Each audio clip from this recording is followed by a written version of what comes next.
comes.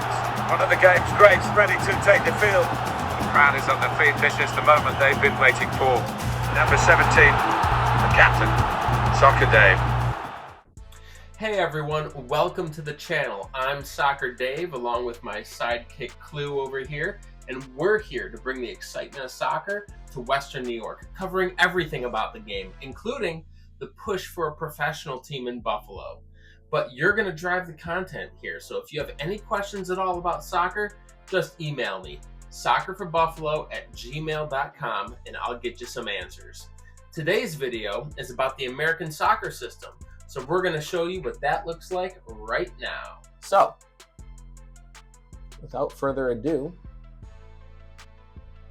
here's the pyramid. The governing body for professional soccer in the U.S. is the United States Soccer Federation, otherwise known as U.S. Soccer.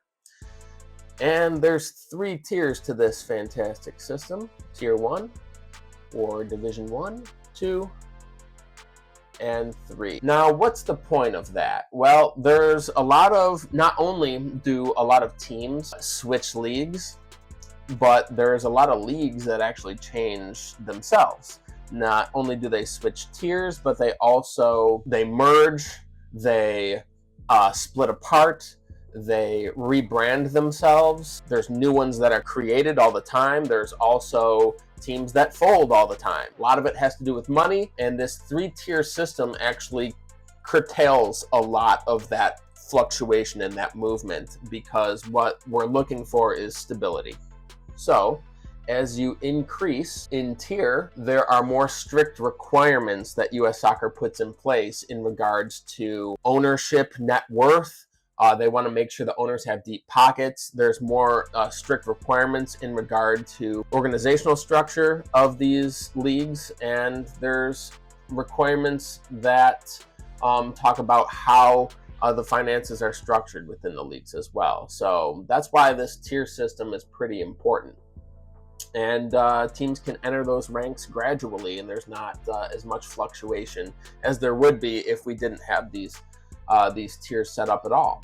So if you want to learn more about the history of soccer in Buffalo, you got to check out Scott Hollander's X page. It's at BSH Archive. Fantastic. He's got pictures. That dates back to the early 1900s, if not earlier than that. So he's got some pretty cool stuff. But today we're going to talk about, what that American professional soccer looks like in 2025. You've probably heard of them, Major League Soccer. They sit at Tier 1, and they started in 1996. That was part of the United States promise to FIFA for hosting the 1994 World Cup. They started with 10 teams. Now they have 30.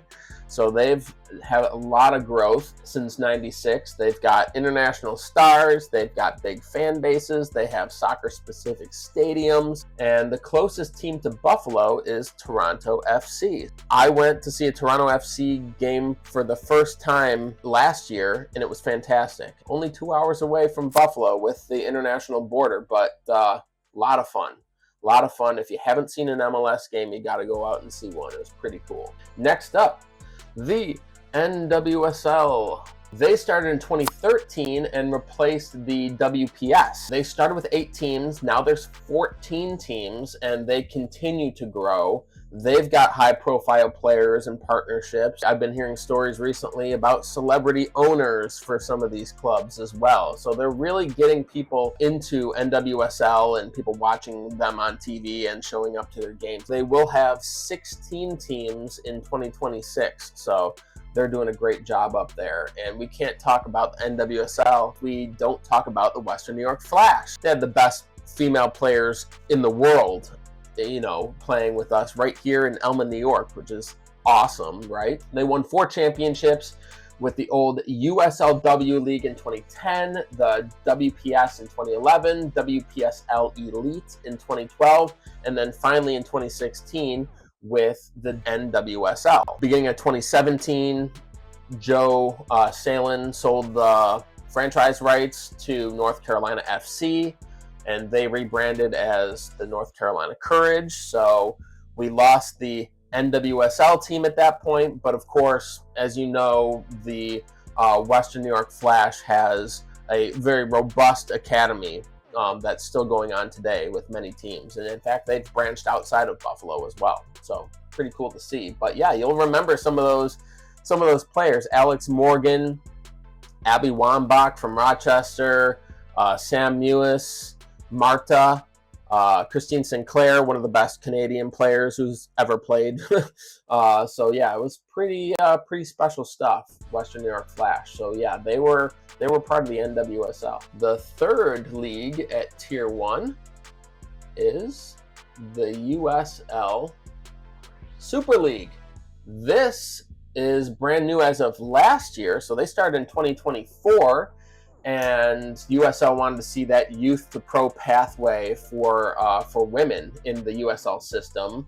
They started with 8 teams. They are growing to 16 teams. This is the very first time that we've had 2 women's leagues at that Tier 1 level. Tier 2, or Division 2, we have USL Championship. So the United Soccer League, they started in 1986, and again, they've had many different leagues that have formed. They've rebranded, they've had partnerships with the MLS. In 2019, their Premier Men's League rebranded as USL Championship. They have 24 teams, and they're growing as well.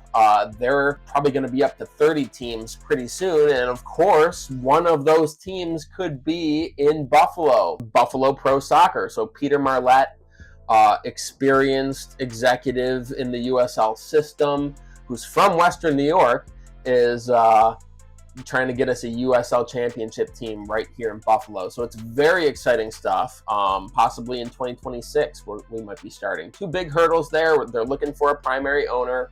They're also looking for possibly to build a stadium. But that's why we need your support. And that's one of the big reasons why I started this channel, is to generate that interest, to show these potential owners that there is a need for soccer in Buffalo, and there's a want for it. There's a want for it. Our community is a soccer community.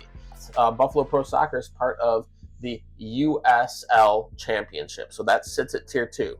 In Division 3, we have the MLS Next Pro.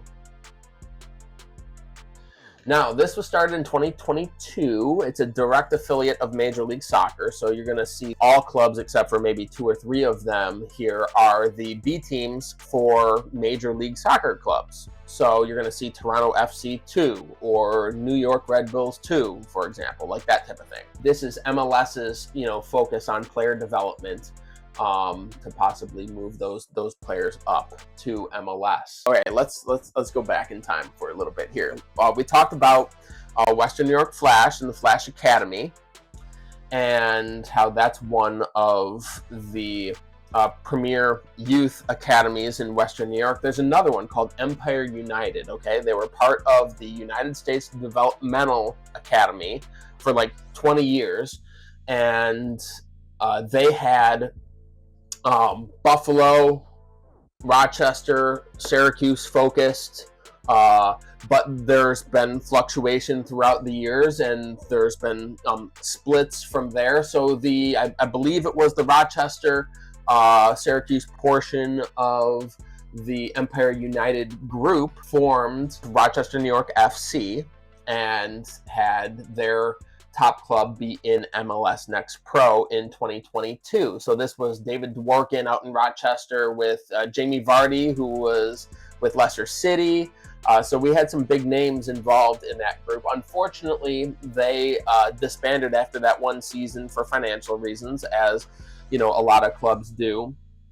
But the Rhinos, the Rochester Rhinos, they were, as you know, the 1999 U.S. Open Cup champions. They were the first non-MLS team to actually win U.S. Open Cup. Maybe the only non-MLS team. I'm not sure about that, but they were definitely the first.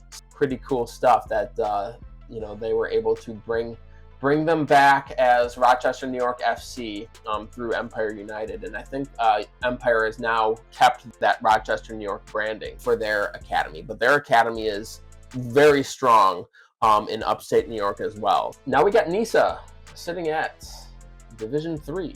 The National Independent Soccer Association, they were founded in 2017, and Flower City Union was a part of NISA, which is pretty cool. They actually won the NISA Championship. I got the banner behind me here in 2023. I'm involved with the Flower City Union as their glorified water boy. I help them out with operations and on their game days, so that's a lot of fun. They are now part of the MPSL. But they were with NISA. Part of NISA's MO, unfortunately, is that there's a lot of teams that have come and gone. So there's a lot of fluctuation there in the league, but they still have, I think, about 9 or 10 teams, and they're going strong. Next up at Tier 3 is USL League 1. They started in 2019, and they target smaller markets that can't support the USL Championship clubs, but it's affordable pro soccer. One last league here, WPSL Pro. This is brand new. This is exciting. This is starting in 2025 with 10 teams, and this is great for soccer. If you think about it, professional women's soccer, not more than a year ago, only had 14 clubs with NWSL, and the men's leagues had over 100 clubs. But now, with the start of last year, the USL Super League at Tier 1, and this year starting the WPSL Pro League, now there's more women's clubs involved. So it's great to see them join the ranks in the US soccer pyramid. As for everything underneath this, now US soccer only has 3 tiers, as you see here. There is no 4th tier officially, right? The next tier underneath this is going to be either semi-pro or amateur soccer, but it's very important because we have a lot of Buffalo teams, Western New York teams, that sit in this unofficial 4th tier. So it's not sanctioned by U.S. Soccer, but there's, for example, there's an affiliate of U.S. Soccer called the USASA. That's the United States Adult Soccer Association. They are the governing body for amateur soccer in America. And a lot of these leagues that sit at this 4th level here are part of the USASA. So let's talk about the first one. The National Premier Soccer League, founded in 2003, and it emerged from the Men's Premier Soccer League. Grassroots soccer, strong regional rivalries. Flower City Union, who used to be with NISA, are now in the NPSL. And this is very exciting. Joining the NPSL this year is the Buffalo Stallions. Now, you might remember the Buffalo Stallions from the Major Indoor Soccer League in the late 70s, early 80s. Well, that name is now back, and they're playing in the NPSL, which is very cool. So that is structured underneath, you know how I talked about Empire United? Well, the Buffalo arm of Empire United rebranded a couple years ago into the Buffalo Stallions, and this year they're premiering an NPSL team. Very exciting stuff. Now, this might be a good stopping point to tell you about indoor soccer, because I talked about the Stallions in the 70s and how they were part of indoor soccer. They were a part of something at the time that was called the Major Indoor Soccer League. Well, that actually is governed by not U.S. Soccer, but another group called the Pan American Mini Football Federation. And then there's a World Federation on top of that that governs them. So they're not exactly part of the U.S. soccer system. It's a different governing body for indoor soccer. And speaking of which, the Buffalo Blizzard were a huge part of Buffalo soccer when they played in the National Professional Soccer League. I grew up watching Buffalo Blizzard soccer in Buffalo, and that was fantastic. That was a lot of fun. And currently, indoor professional soccer is still around. They're still kicking in America. They are now part of the Major Arena Soccer League, the MASL. Rochester Lancers have an NPSL team, and they also have an MASL team as well. So they do play indoor soccer as well, but it's good to know they have both. And they have a women's team that plays in a league that we're going to talk about in a little bit. WPSL, Women's Premier Soccer League, founded in 1998 as an amateur women's league, largest women's soccer league globally with over 100 teams. Wow. Community driven, college player focused. Next up, UWS, the United Women's Soccer. The UWS was formed in 2016 as an amateur league, and the Rochester Lancers have a women's team that is part of the UWS. Next up is the USL League 2, very important league that sits at this level. They were known as the Premier Development League before 2019, and FC Buffalo, very cool stuff. FC Buffalo is part of USL2. They're doing a very good job. The next league we're going to talk about, the USLW League. So FC Buffalo's in the USLW League, as well as Flower City Union's female team. They are called Flower City 1872. This league folded in 2015. It was relaunched in 2022. And then the last one we're going to talk about here is the UPSL, United Premier Soccer League. Founded in 2011 as a grassroots league and had rapid expansion. Now their Premier Division has like over 250 or something clubs a part of it, which is a lot. So very cool. As I mentioned before, teams are constantly changing leagues. Leagues are constantly shifting to different tiers. But that's all part of this pro soccer landscape. And I think US Soccer does a good job with these tiers, making sure that these teams have a lot of financial stability so that they can kind of stay in those tiers and grow as a league. And this is what it looks like. But of course, 2 years from now, 5 years from now, 10 years from now, this system is going to look a lot different, you know. So this is something that we'll keep talking about, and things will shift around, but that's okay. That's okay. This is an exciting time for pro soccer in America. We've got a lot of cool things coming up. We got the 2025 FIFA Club World Cup that's going to be hosted in the US. We've got the 2026 FIFA World Cup that is going to be hosted by US, Canada, and Mexico.